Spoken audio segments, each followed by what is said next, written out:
Max, have you had time to have a title celebration since Qatar? Was there a big party?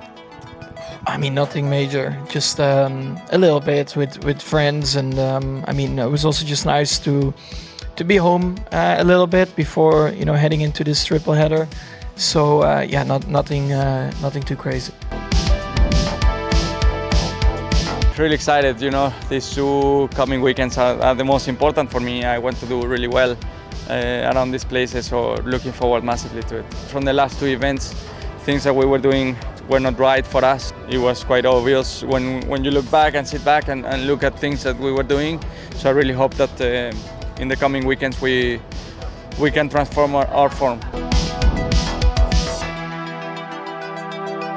You know, the great thing about our sport is that there's always another day to get back on the horse, and so that's, I've just been moving forward. There's nothing I can do about the past.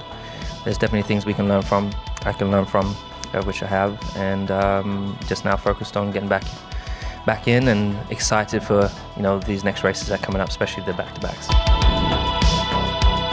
Yeah, I like the track. I like the combination of the high-speed sector 1 and then the slow-speed contending sector 2 and 3.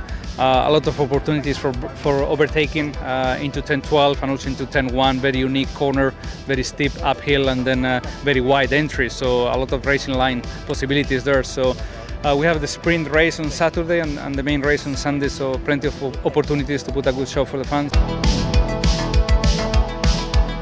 Missing a race, you know, it's tough and a lot of points lost there. Yeah, I'll still give it a go. Not with Fernando or Luis or anyone, just for my own sake. Keeping pushing until the end of the year, like I always do. Finish strongly the second half of the seasons, and yeah, especially after a good run of races before Qatar, I just want to go back to that and keep enjoying driving this car.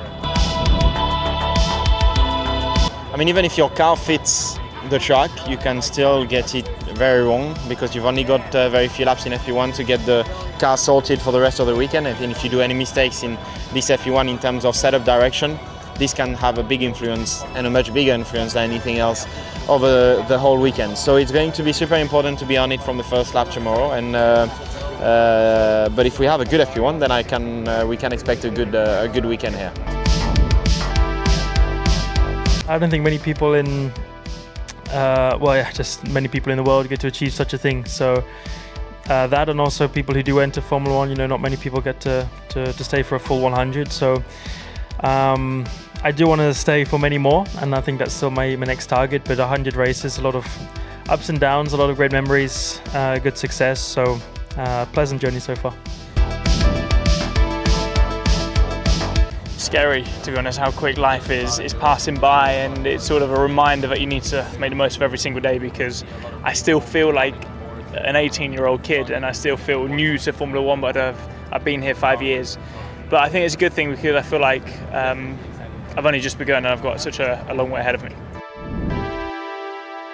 To know that, you know, when I get things right in the right circumstances, we have a track that suits us, that we can genuinely win on merit, is a very exciting place to be in. And I think for me, you know, starting on pole and having a lot of safety car restarts and stuff, there was a lot of opportunities where things could have gone wrong. So I was pretty proud that, you know, I managed to weather a lot of those things and come out with the sprint win. So no, it was definitely a nice confidence boost. But yeah, still want a Grand Prix win. That's going to mean a lot more. There's a few corners here you got to watch out for, so I think it's something to think about at a lot of tracks now, with you know, the track limits being a challenge. So I went out to Singapore, and where they had, you know, some pretty big updates, and that was actually a pretty positive weekend for the team. So that looked good, and drivers were saying that they could feel some good differences. So yeah, I'm expecting a car a little stronger than where I left it. But I mean, it's going to be the third race I've done this year, so I'm still very, very green for this season. But in saying that, I'm not using that as an excuse. It's just, yeah, everything kind of still feels new to me. Where's the horse? This year, I need to be careful.